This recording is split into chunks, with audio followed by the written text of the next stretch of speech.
How long will it take for an investment to double? When will a bacterial culture become dangerous? At what time will a radioactive element decay to a safe level?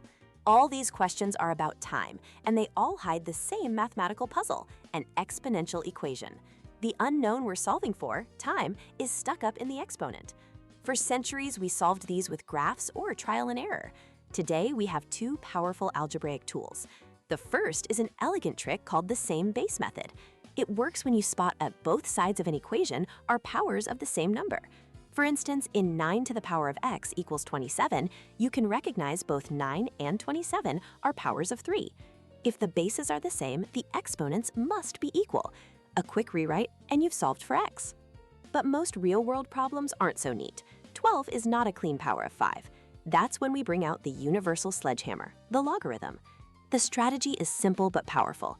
Take the log of both sides of the equation.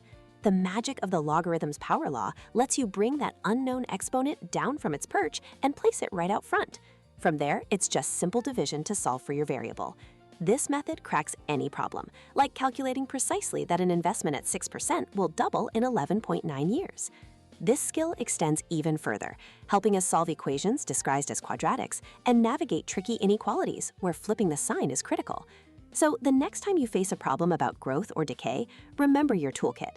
First, look for the elegant shortcut of a common base.